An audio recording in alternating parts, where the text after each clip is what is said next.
میں کسی جانور کو تنگ نہیں کرتا، تو لومڑی کہنے لگی نہیں بادشاہ سچی بات کر، اب تجھ سے دوڑا ہی نہیں جاتا، اب شکار پکڑا جاتا، اب تجھ سے دوڑا نہیں جاتا پکڑا، اب تیرے اندر آج بھی طاقت آئے تو تو کم کرے نہ، تو اب بھی چھوڑنے والا، اب تجھ سے دوڑا نہیں جاتا۔ ملا رومی فرماتے ہیں بوڑھا ہو کے تو بھیڑیا بھی نیک ہو جاتا ہے۔ کہاں کے جاؤ؟ تمہیں بلا رہا ہے۔ کہا نہیں جی میرے ابا جی نا آپ اندر رہ کے اللہ اللہ کرتے، اس نے کہا اسے اللہ اللہ یاد آئی ہے، اب اللہ اللہ یاد آئی ہے، کچھ گناہ ایسے ہیں جو رب معاف نہیں کرے گا۔ فرمایا وہ جتنی مرضی نمازیں پڑھے، جتنے مرضی روزے رکھے، جتنی مرضی نفل پڑھے، سارا کچھ کر لے، لیکن اللہ کبھی حسین کے گستاخ کو معاف نہیں کرے گا، کبھی نہیں معاف کرے گا۔ اس لیے کہ جو حسین کا بے ادب ہے وہ دراصل رسول پاک کا بے ادب ہے، اللہ اسے معاف کرے گا؟ ظالم میں اس نے ظلم کیا، ابھی 6 سال ہی تو گزرے تھے،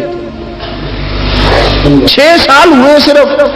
ابن سعد بھیجا بیٹے کو، کہا جا اب اپنے باپ کو جا کے کہا تجھے مختار بلاتا ہے، بات سنے آ کے۔ ڈر گیا، میں نے کہا ظالم بزدل ہوتا ہے، کہنے لگا اس سے جا کے کہو میں نہیں آ سکتا، بیمار ہوں۔ اس نے کہا چلو وہ نہیں آ سکتا تو ہم تو جا سکتے ہیں نا، ہم تو جائیں گے نا۔ ابن سعد نے بھیجے 10-12 بندے، فرمایا جاؤ زندہ نہ لے کے آنا، میرے پاس زندہ نہ لے کے آنا۔ گئے، بیٹے کو حفص کو گرفتار کر کے کھڑا کر دیا، اور جناب یہ جو ابن سعد تھا اس کو بھیجا، کہا جب تم اس تک پہنچو نا تو جا کے گردن مارنا اس کی، اور مجھے اس کی وجود نہیں دیکھنا، صرف کٹا ہوا سر دیکھنا ہے۔ گئے، جا کے اس کو پکارا، کہا مختار نے بھیجا ہے مارنے کے لیے۔ کہنے لگے مختار مجھے نہیں مار سکتا، میرا یار ہے۔ ابن سعد کہتا ہے مختار مجھے مار سکتا، میرا یار ہے۔ ان فوجیوں میں سے ایک فوجی کہنے لگا اگر تم محمد کے نواسے کو مار سکتا تو تجھے بھی تیرا یار مار سکتا ہے صلی اللہ علیہ، اگر تو رسول پاک صلی اللہ تعالی علیہ وسلم کے نواسے کو قتل کر سکتا ہے، تو نے نبی کا حیا نہیں کیا، وہ یاری کا حیا کیوں کرے؟ تو نے ظلم کیا ہے، اب دیکھ تیرا حال کیا ہوتا ہے۔ گرفتار کر لیا، منتیں کرتا رہا۔ تاریخ ابن سعد کو بتا رہی تھی کہ ابن سعد تو ہاتھ باندھتا ہے، پاؤں پکڑتا ہے، ذرا یاد کر میدان کربلا، میدان کربلا تجھے اپنی باری آئی ہے تو تو ہاتھ باندھتا ہے، میدان کربلا یاد کر۔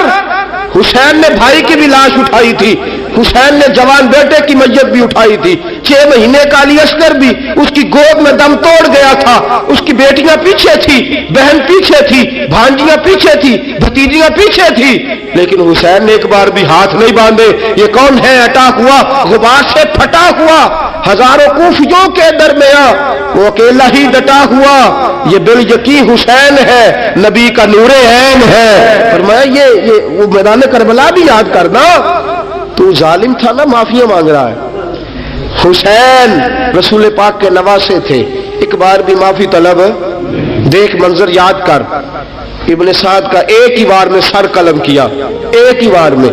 امام حسین پہ تو پہلے 82 زخم لگے تھے تلوار کے، 82 زخم تلوار کے، نیزوں کے، اور کئی نیزوں کی انیاں امام حسین کے وجود میں ٹوٹ گئی تھی۔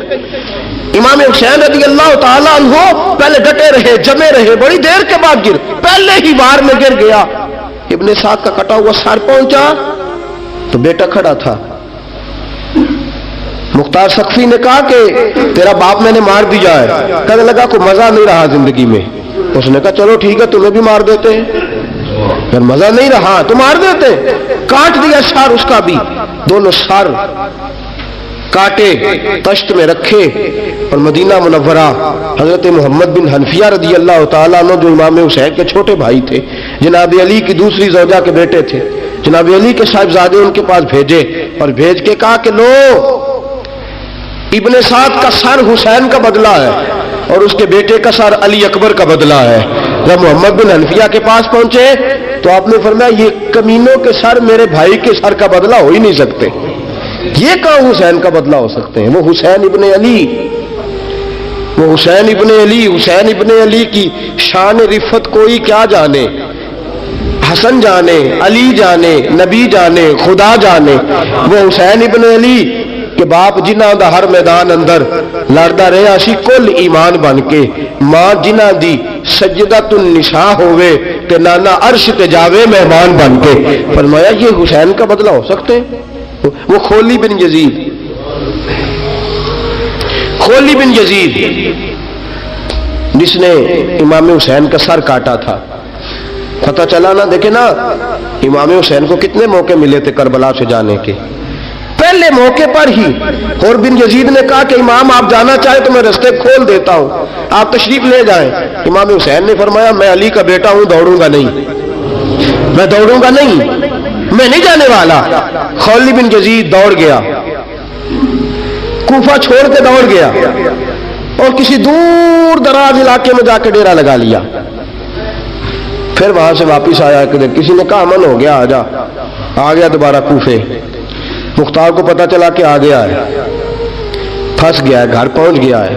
اس کی بیوی جو تھی نا خولی بن یزید کی، بڑی محبت کرتی تھی نبی پاک کے خاندان کے ساتھ، حضور کے خاندان کے ساتھ بڑی محبت کرتی تھی، اور محبت والوں کا انداز پتہ کیا ہے؟ رنگے چمن پسند، نہ پھولوں کی بو پسند، ہم کو ہے وہ پسند جسے آئے تو پسند۔ یہ انداز ہے، انداز محبت یہ ہے کہ نبی پاک کا غلام نہ ہو، سگا چچا بھی ہو تو مانتے نہیں، غلام نہ بنے، سگا چچا بھی ہو تو مانتے نہیں، اور نبی پاک علیہ السلام کا غلام ہو، چاہے حبش کا رہنے والا بلال ہی کیوں نہ ہو، سردار مانتے ہیں۔ یہ انداز محبت ہے۔ وہ بیوی بڑی محبت کرنے والی تھی، اس نے پیغام بھیجا، اس نے کہا آ گیا ہے گھر، بندے بھیجے، کہا جاؤ خولی کو پکڑ کے لاؤ۔ مختار نے کہا جلدی لاؤ، حکمران نے حکم دیا لاؤ، پکڑ کے گئے، گھر کے اندر گئے تو چھپ گیا۔ چھپا کہاں؟ ٹوکرے کے نیچے۔ میں نے کہا ظالم بزدل ہوتے، ایک ٹوکرے کے نیچے چھپ گیا۔ بیوی سے کہنے لگا، ان سے کہنا میں گھر کوئی نہیں، ان سے کہو میں گھر نہیں۔ بیوی کہنے لگی چلو ٹھیک ہے۔ دروازے پہ گئی، تو کہنے لگے ہم خولی بن یزید کو گرفتار کرنے آئے ہیں۔ منہ سے پکار کے کہنے لگی گھر کوئی نہیں، منہ سے، اور ہاتھ کے اشارے سے کہنے لگی وہ ٹوکرے کے نیچے چھپا ہوا ہے۔ منہ سے کہنے لگی کوئی نہیں گھر، تاکہ سون لے اندر، سون لے۔ منہ سے کہنے لگی کوئی نہیں، ہاتھ کے اشارے سے کہنے لگی چھپا ہوا ٹوکرے کے نیچے۔ گئے، جا کے ٹوکرا ہٹایا، اپنے پاس بہت ساری دولتیں اور جائیدادیں وہ ساری دے دی۔ کہنے لگا یہ میرے پاس کتنا پیسہ ہے، یہ بہت سے کاغذات ہیں، یہ کتنے زیورات ہیں، لے لو، مجھے چھوڑ دو۔ انہوں نے کہا وہ حکومت کدھر ہے جس کے لیے تم نے حسین کا سر کاٹا تھا؟ کدھر ہے وہ تمہارے تخت، اور کدھر گئی وہ تمہاری سلطنتیں، اور کدھر گئی وہ تمہاری دولت اور اقتدار، اور کدھر ہے وہ تمہارا اسلحہ جس کی بنیاد پر تم نے رسول پاک کا خون میدان کربلا میں بہایا تھا؟ وہ ہمارے سامنے لے کے آ۔ کہنے لگا یہ تھوڑے سے انعامات جو میں نے اکٹھے کیے تھے، یہ دنیا کی گندی دولت، اس کے لیے میں نے میدان کربلا میں امام حسین کا مبارک سر مبارک تن سے جدا کیا تھا، لے لو، مجھے چھوڑ دو۔ انہوں نے کہا نہ دنیا میں لے تجھے چھوڑیں گے، اور نہ اللہ ہی تجھے قیامت کے دن چھوڑے گا۔ گرفتار کر کے لائے، گرفتار کر کے لائے۔ مختار نے کوفے کے بازاروں کے اندر اعلان کیا کہ آؤ باہر نکلو، تمہیں بتاؤں حسین ابن علی کا خاندان گرفتار کر کے انہی کوفے کی گلیوں میں پھرایا گیا تھا نا، یہی گھمایا گیا تھا، آؤ تمہیں دکھاؤں خدا کا انتقام اور اللہ تبارک و تعالیٰ کا انصاف تمہیں دکھاؤں، آؤ میدانوں میں نکلو، گھروں سے باہر آؤ۔ مختار ثقفی اگرچہ بندہ آباد میں یہ بھی ٹھیک نہ نکلا، لیکن بعض اوقات میرے نبی پاک علیہ السلام نے فرمایا اللہ اپنے دین کا کام اپنے نافرمان سے بھی لے لیا کرتا ہے، اس نے کام لینا ہو فاسق سے بھی لے لیتا ہے۔ اللہ نے لے لیا کام، نکلو میدانوں میں، نکلے باہر، چوک بھر گئے، گلیاں بھر گئی، کوفے کے محلات بھر گئے۔ مختار نے کہا لوگوں 6 سال پہلے کی تاریخ بھی ذہن میں رکھنا، اور آج کا دن بھی تم کبھی مجھے وہ خولی بن یزید ہے کہ یہ نعرے لگاتا تھا کوفے کی گلیوں میں کہ میں نے حسین کا سر کاٹا ہے، میں نے حسین کا سر کاٹا۔ تمہارے سامنے کھڑے، پوچھو اس سے پوچھا بھی تو نے حسین کا سر کاٹا؟ کہنے لگا جی میں نے تو بالکل نہیں کاٹا تھا، میں تو انعام کے لیے نعرے لگاتا تھا، میں نے تو نہیں کاٹا۔ اس نے کہا چلو ابھی کرتے ہیں تیرا بندوبست۔ زخم لگائے تلوار کے ساتھ، اس کے وجود پر زخم لگائے، اور جب نڈھال ہو گیا، خون بہ گیا، زمین پہ گر گیا، تو مختار نے کہا اس کے وجود کو آگ لگا دو، زندہ کو جلا دو۔ جب وہ جل رہا تھا راکھ اڑ رہی تھی، لوگ کہہ رہے تھے کہ دیکھو یاد رکھنا اللہ نے رسی ڈھیلی کر دی تھی، اب رب نے رسی کھینچی ہے، تو دیکھو خدا سے بڑا کسی کا انصاف نہیں ہے۔ کس انداز میں امام حسین کے قاتل کو شمر ذل جوشن، میں نے کہا تھا 10 محرم کے دن جب مختار کے لوگ اس کے پیچھے بھاگے تو مدینہ منورہ تک گیا، حضرت امام زین العابدین سے بھی ملا، انہوں نے پانی بھی پلایا، کہنے لگا امام صاحب لگتا ہے آپ نے مجھے پہچانا نہیں۔ فرمایا میرا سارا گھر اجاڑ دیا، میں تجھے بھول سکتا ہوں؟ کہا پھر پانی کیوں پلایا ہے؟ فرمایا بند کرنا تمہارا کام ہے اور دشمنوں کو پلا دینا یہ ہمارے خاندان کا رواج ہے۔ فرمایا میں نے میرا سارا گھر اجاڑ دیا، تجھے کبھی بھول سکتا ہوں؟ بھول ہی نہیں سکتا، لیکن چونکہ ہمارے گھر کا کوئی مزاج ہی تھوڑا منفرد ہے، ہمارا کوئی انداز ہی تھوڑا مختلف ہے۔ شمر دوڑتا امام زین العابدین سے کہنے لگا پناہ، مجھے پناہ ملے گی؟ آپ نے فرمایا جیسے اللہ پناہ نہ دے اسے بندہ بھی نہیں دے سکتا، تیرے پاس اب چارہ کوئی نہیں، اس لیے کہ اب تجھے دیکھے نا، یاد رکھنا ظالم دوڑتے ہیں نا، جب ظالم دوڑتے ہیں تو پناہ مانگتے پھرتے ہیں، جب ان کا توتی بولتا ہے تو کہتے ہیں ہم چما دیگرے نیس، ہمارے جیسا کوئی اور ہے ہی نہیں، اور جب رسی کھینچتا ہے اللہ تو پھر بھاگے پھرتے ہیں گلیوں اور بازاروں میں، دوڑے پھرتے ہیں۔ اس لیے کہتے ہیں کہ ڈر کے رہنا چاہیے، ڈر کے۔ آج ان کے ساری شمر کو کہا کہ تو اب تجھے کوئی پناہ دے نہیں سکتا، اس لیے کہ تو اللہ کی پکڑ میں آنے والا ہے۔ شمر دوڑتا دوڑتا ایک گاؤں میں جا کے چھپ گیا، وہاں کے لوگوں کو مارا پیٹا، کہا قبر کسی نے بتایا تو گردن اڑا دوں گا۔ رات کا سناٹا چھایا تو مختار سقفی کا گروہ پہنچ گیا، شمر کو گرفتار کر کے لایا۔ مختار سقفی نے کہا کہ اس کے نا ہاتھ اور پیر باندھو، یہ پانی بند کرتا تھا میرے امام کے بچوں پر، یہ پانی بند، اور نعرے لگاتا تھا، کھڑا ہو کے کہتا تھا کہ امام پانی جانوروں کو دوں گا، درندوں پرندوں چرندوں کو دوں گا، لیکن اگر علی اصغر مانگے گا تو پھر نہیں دوں گا، علی اکبر مانگے گا تو پھر نہیں دوں گا، عباس مانگیں گے تو پھر نہیں دوں گا، اگر زین العابدین مانگیں گے تو نہیں دوں گا، سکینہ شہربانو اور زینب کو پانی نہیں ملے گا، باقی ساری کائنات پیے گی، آپ کو نہیں ملے گا۔ یہ وہی شمر تھا، گرفتار کر کے لایا، 3 دن تک پیاسا رکھا اور زبان اتنی لمبی باہر نکل آئی، العطش العطش کی آوازیں بلند کرنے لگا۔ کہا جناب اس کا کرنا کیا؟ کہا اس کے ہاتھ باندھ دو، پیر باندھ دو، اور جو بھوکے کتے ہیں نا، جن کو کئی دنوں سے میں نے بھوکا رکھا ہوا ہے، وہ کتے اس پر چھوڑو، اور جب کتے اس کا گوشت نوچے تو کوفے کے بازاروں میں اعلان کرنا کہ جو نبی پاک کی اہل بیت کا گستاخ ہو اسے اسرائیل بھی جان نکالنے نہیں آتے۔ کتے نوچتے ہیں، تڑپتا ہے لیکن جان نکلتی۔ کہا آؤ دیکھو آ کے یہ ہے میت کسی بے ادب کی، منہ دکھانے کے قابل نہیں ہے، ان کے دشمن پہ لعنت خدا کی، رحم پانے کے قابل نہیں ہے۔ فرمایا دیکھو جان بھی نہیں نکل رہی۔ فرمایا یہ وہ ہے جس کو 2 گز زمین بھی نہیں مل سکی، کتوں کے پیٹوں میں اسے جگہ ملی ہے، یہ وہ تھا۔ تو جناب امام حسین رضی اللہ تعالیٰ عنہ کے خاندان پہ پانی بند کرنے والا تھا۔ میرے عزیزوں دیکھو، رب فرماتا ہے کہ میں کبھی کسی ظالم سے غافل نہیں